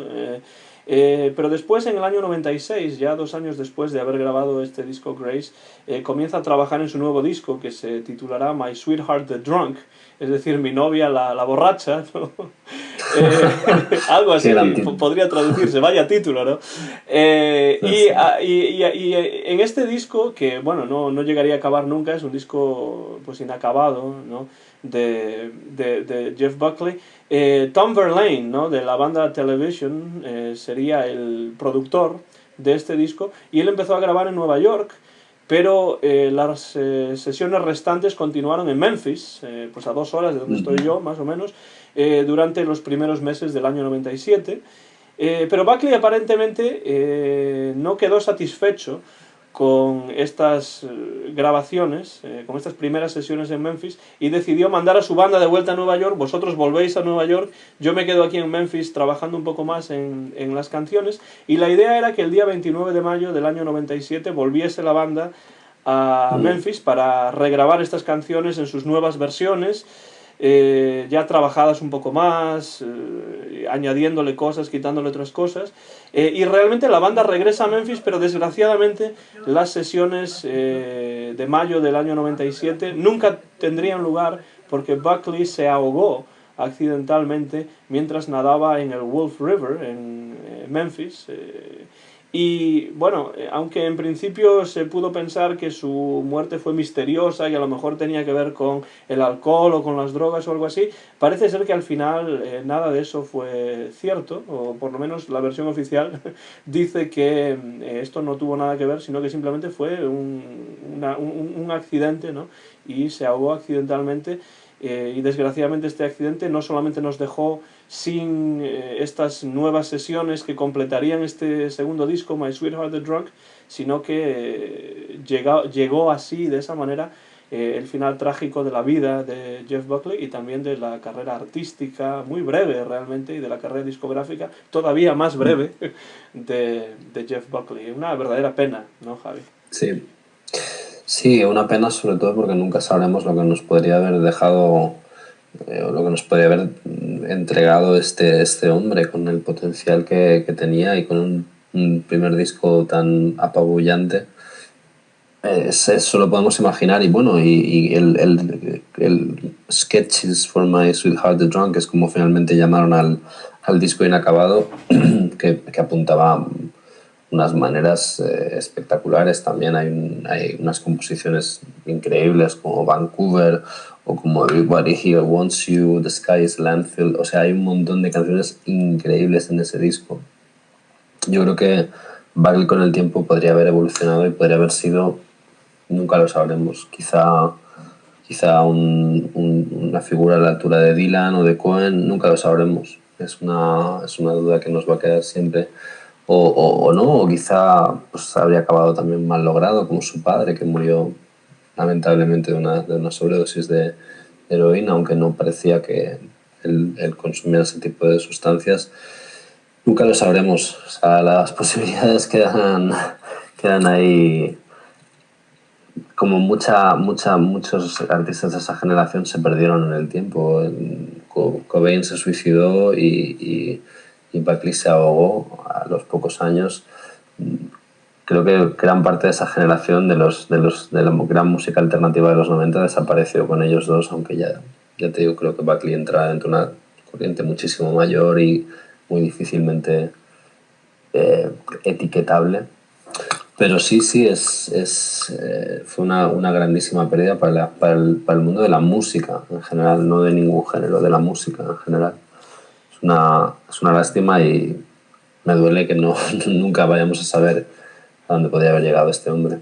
Y al igual que Cobain, aunque grabó muchísimo menos, ¿no? que Cobain, este disco Grace de Jeff Buckley pues permitirá, o más bien impedirá, que sea olvidado Jeff Buckley, siempre que este disco la gente lo siga escuchando, se siga reeditando en formato digital o el formato que sea, realmente es un disco que asegura, pues, si no la gloria eterna, ¿no?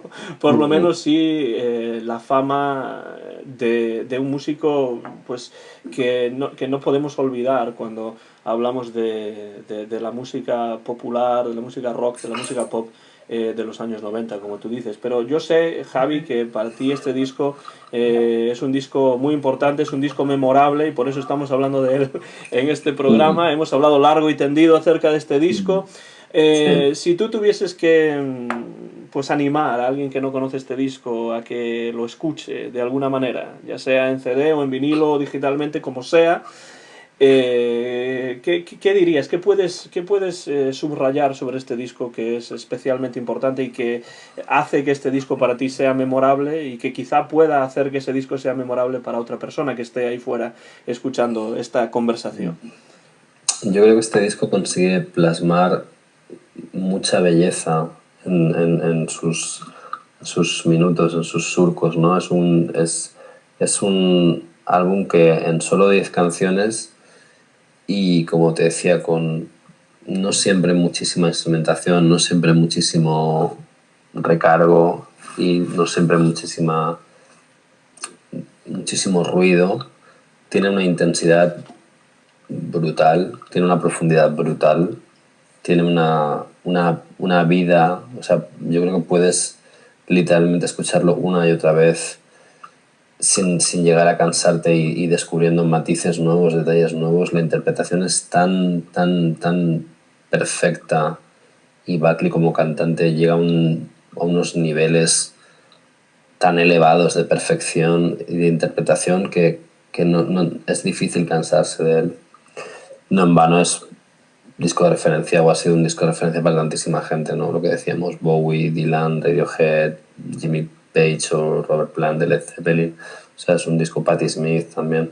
Es un disco que los grandes músicos lo usan como referente. Sí que yo animaría de verdad a que escuchara este disco todo el mundo, porque hoy hablaba con Mark, con el teclista de 313, de él y de este podcast que vamos a grabar, y comentábamos una cosa que es curiosamente un poco triste, y es que así como o sea, entre él y yo hay casi una generación de diferencia, la nuestra sí que hizo creo que un buen trabajo de recomendarle a la suya este disco y de hablarle de este artista. De la suya a la siguiente no está trascendiendo de la misma forma, y quizás es un disco que va a caer un poco en el olvido, lo cual me parecería algo muy triste. Sí, la verdad es que lo es, porque pues es un disco ya no solamente es que sea un disco excelente, sino que es un disco que define perfectamente quién en ese momento, en el año 93-94, cuando se están grabando estas sesiones, define este disco perfectamente quién es Jeff Buckley, ¿no? Si alguien quiere escribir un ensayo sobre Jeff Buckley describiendo quién era y cómo era su música, este es el disco que hay que escuchar, no solamente porque sea el único que haya por el momento, aunque está ese otro es lo que disco hablábamos al principio, es póstumo, tan sino porque, completo claro, y tan maduro y tan redondo, que independientemente de que nos gustaría saber qué vendría o qué hubiera venido después, es una obra inmensa en sí. Sea el primer, el último, el único, si hubiera sido el quinto disco, el tercero, el segundo, o sea, es un disco que se sostiene de por sí como una obra atemporal, y yo creo que es muy importante para entender a Jeff Buckley y para entender casi, me atrevería a decir, gran parte de la música del siglo, quizá ya del siglo XX, obviamente. Escuchar este disco, porque tiene tantas influencias, tantas referencias a otros grandes músicos como Cohen, como Simone, tanto contenido lírico, melódico. Yo creo que si solo pudieras escuchar un disco de la década de los 90, probablemente este debería ser el disco que escucharas. y Es una el opinión disco quizá un poco sesgada, pero ahí queda.